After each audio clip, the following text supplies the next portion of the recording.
ہوگی کہ یہاں بات کی گئی کہ دو ادارے آمنے سامنے ہیں. یہ پہلی دفعہ نہیں ہوا. یہ ادارہ جو ہے اس کے سامنے کبھی بندوق والا ادارہ اور آج ہتھوڑے والا ادارہ ہے، مگر اس کے سامنے یہ نہیں ہوا آج تک جب سے یہ وجود میں آیا ہے کہ اس کے سامنے کوئی دوسرا ادارہ کھڑا نہ کیا جائے یا کھڑا نہ ہو. بدقسمتی ہے کہ آپ دیکھیں کہ اس ادارے سے مختلف جماعتیں جب کسی کے لیے اپنا کندھا پیش کرتی رہیں، جب تک کرتی رہیں، اس وقت تک کسی تھرڈ فورس کو پروجیکٹ نہیں کیا گیا، اس کو بنایا نہیں گیا. مگر جب میثاق جمہوریت سائن ہوا، دو بڑی جماعتوں نے مل کے میثاق جمہوریت سائن کیا، تو ایک طاقتور حلقے نے یہ سمجھا کہ یہ اتحاد ہمارے خلاف ہے، تو انہوں نے پھر جو ایک شخص لانچ کیا، اس کے لیے پھر تمام اداروں نے مل کر ریاست کے وسائل اور طاقت استعمال کر کے اس کو بنایا. اور آج جو کچھ ہو رہا ہے، اگر ایک اس ادارے نے اس پروجیکٹ کی ناکامی کے بعد اعتراف کیا کہ یہ بہتر نہیں تھا ریاست کے لیے، قوم کے لیے، تو پھر اس ناکامی کا اعتراف کیا گیا. مگر آج جو کچھ ہو رہا ہے یہ دوسرا ادارہ ہے. وہ تھرڈ امپائر کی طرف دیکھتا تھا، مگر آج تو تھرڈ امپائر کئی ناموں سے موجود ہے اور اس کی سہولت کاری کے لیے بے تاب ہیں. بلکہ اگر میں کہوں تو شاید حق بجانب ہوں کہ تیسرے ادارے نے جو کبھی 70 سالوں میں پیچھے رہ کر کبھی آگے ہو کر کام کرتا تھا، آج بالکل اوپن کھڑا ہے کہ اس نے جس کو گود لیا ہے. آپ یہ دیکھیں کہ پاکستان کی 23 کروڑ عوام میں سے ایک بندہ بتائے کہ جس کا مقدمہ کورٹ نے خارج کیا ہو. یہاں مقدمے بنتے ہیں، بلکہ ابھی بنتے نہیں ہیں، بیل پہلے ہو جاتی ہے.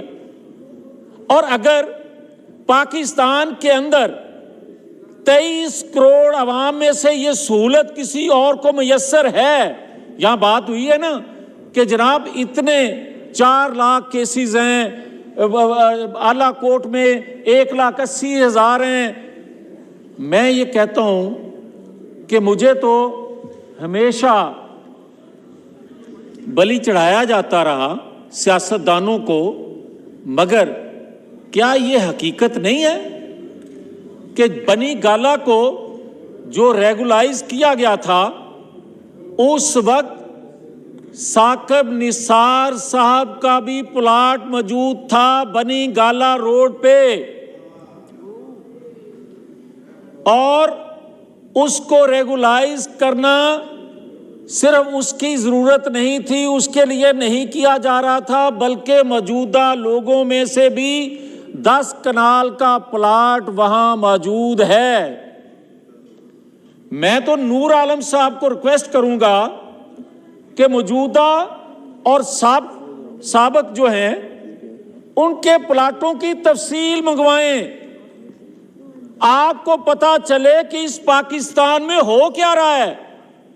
یہ پارلیمنٹ جو ہے یہ سپریم تو ہم کہتے ہیں، مگر آپ کی سربراہی میں پہلی دفعہ یہ ہو رہا ہے جناب اسپیکر کہ آج تک یہ پارلیمان جو ہے آئین قانون کے تحفظ کے لیے کھڑی ہے، ورنہ یہ اس سے پہلے کبھی نہیں ہوا. پارلیمان جو ہے وہ گرتی ہے. پارلیمان کو ہمیشہ بندوق سے، ہمیشہ ہتھوڑے سے ڈرا کے دھمکا کے کمپرومائز کرنے پر مجبور کیا جاتا ہے. جی سردار صاحب ٹھیک کہہ رہے ہیں آپ، لیکن ساڑھے ویلے بھی دو ہی چیزیں استعمال ہو گئی ہیں. Please no cross talk. مگر جی میں ایک گزارش کرنا چاہتا ہوں جناب اسپیکر، آج الیکشن کمیشن نے جو اپنی آزادی کے لیے آواز اٹھائی، اگر پارلیمان اس کے پیچھے نہیں کھڑی ہوگی اس کا بھی حال جسٹس شوکت صدیقی والا ہوگا، اس کا بھی حال جسٹس سیٹھ وقار والا ہوگا. آپ یہ بتائیں کہ آئین قانون کے مطابق ہم توقع رکھتے ہیں اگر اداروں میں بیٹھے لوگوں سے کہ وہ سر اٹھا کے سینہ تان کے آئین کے مطابق فیصلے کرتے کیوں نہیں ہیں؟ اس لیے بھی نہیں کرتے کہ ان کے پیچھے پارلیمان کھڑی نہیں ہوتی. ہم خاموش ہو جاتے ہیں. اور حقیقت کیا یہ نہیں ہے؟ ہم بات کرتے ہیں آڈیو ویڈیو کی. جناب اسپیکر، آڈیو کو بھی چھوڑ دیں، ویڈیو کو بھی چھوڑ دیں. مجھے یہ بتائیں، یہ جو آپ نے اسپیشل کمیٹی بنائی ہے، اس میں بلائیں نا جنرل فیض کو، اس میں بلائیں نا جنرل باجوہ کو، اس میں بلائیں نا پیرنی صاحبہ کو، اس میں بلائیں نا گوگی پیرنی کو بھی، اس میں بلائیں نا آپ عمران خان کو بھی جس کی آڈیو ویڈیو آ رہی ہیں، اس میں بلائیں جسٹس شوکت صدیقی کو. جناب اسپیکر، آڈیو ویڈیو پہ آپ بلیو نہیں کرتے، مگر جن پہ کرنا ہوتا ہے تھوڑے والوں نے اس پہ کر لیتے ہیں. ہماری آڈیو ویڈیو پہ یقین اس لیے نہیں کہ وہ ہماری فیور میں ہے، نہ بلائیں. مگر یہ اسپیشل کمیٹی جو آپ بنا رہے ہیں، یہ بلائے جسٹس شوکت صدیقی صاحب کو، زندہ ہیں. جو کچھ انہوں نے کہا جنرل فیض کے حوالے سے، جنرل باجوہ کے حوالے سے، جسٹس ثاقب نثار کے حوالے سے، اگر آپ یہ کمیٹی جو اسپیشل بنائی ہے وہ بلا لے، خدا گواہ ہے آپ کے 70% آئینی معاملات حل ہو جاتے ہیں. مگر بات یہ ہے کہ آج آپ شروع کر رہے ہیں.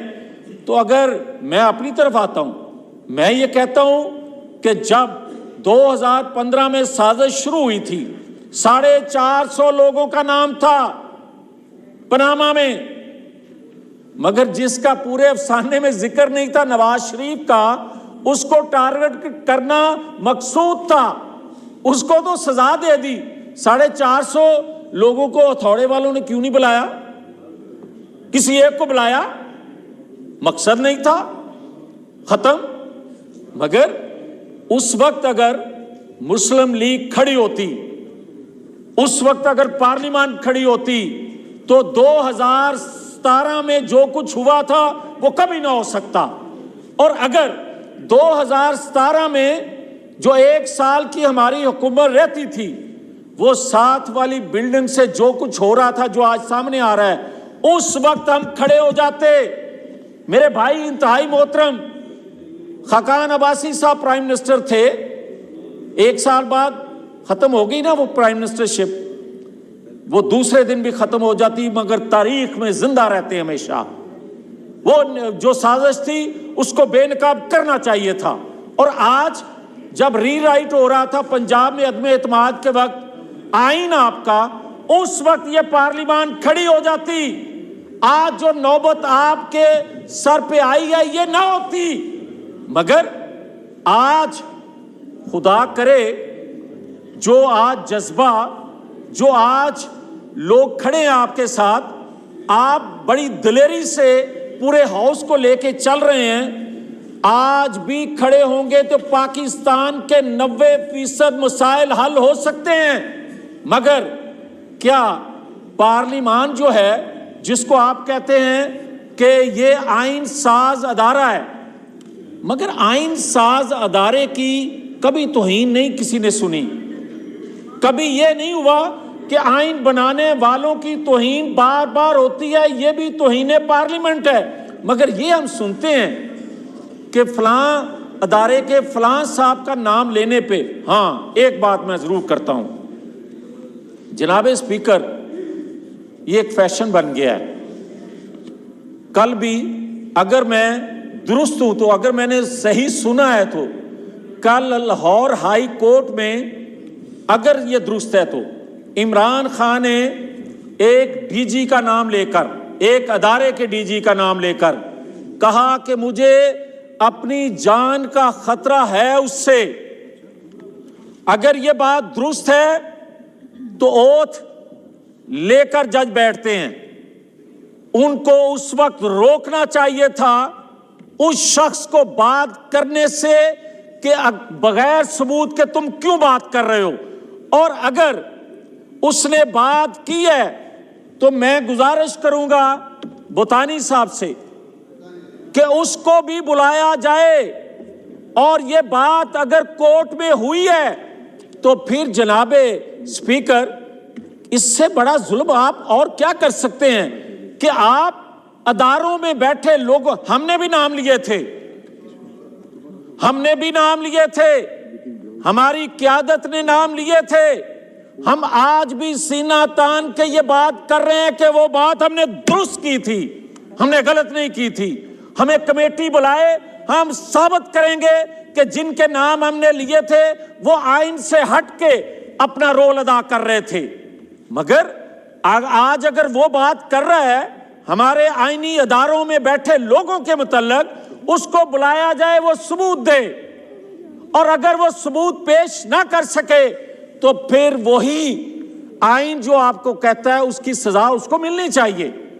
میں آخر میں ایک گزارش کرنا چاہتا ہوں جناب اسپیکر، یہ بھی ایک فیشن ہے، کیا اداروں میں بیٹھے لوگوں جب وہ اس چیئر پر اختیارات رکھنے والی طاقتور چیئر پہ بیٹھے ہوتے ہیں، ان کے بچوں کے جو کرتوت ہوتے ہیں، یہ وقت آ گیا ہے کہ آج وہ کرتوت پبلک کرنے چاہیے، لوگوں کو بتانا چاہیے کہ کس کا بچہ کتنے ارب روپے کھا گیا، مگر پوچھنے والا کوئی نہیں۔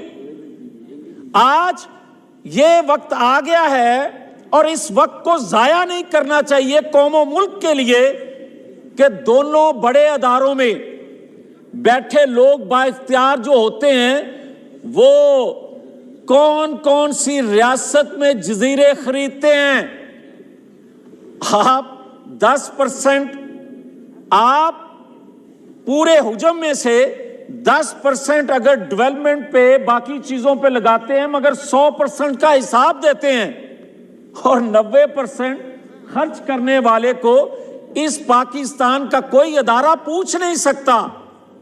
آپ قانون بناتے ہو، آپ آئین کو تشکیل دیتے ہو، مگر اس پہ عمل کیسے کرو گے؟ اس پہ عمل کون کرتا ہے؟ اس پہ کوئی عمل نہیں کرتا، جس کی وجہ سے آپ جتنے چاہو قوانین بنا لو مگر کوئی حل نہیں ہے۔ آج اس ہتھوڑے والے جو ساتھ والی بلڈنگ میں بیٹھے ہیں، ان کو اگر آئین کے مطابق پابند نہیں کرو گے تو ہر ادارے سے ایسی آوازیں اٹھتی رہیں گی اور آئین قانون کو اسی طرح پامال کیا جاتا رہے گا۔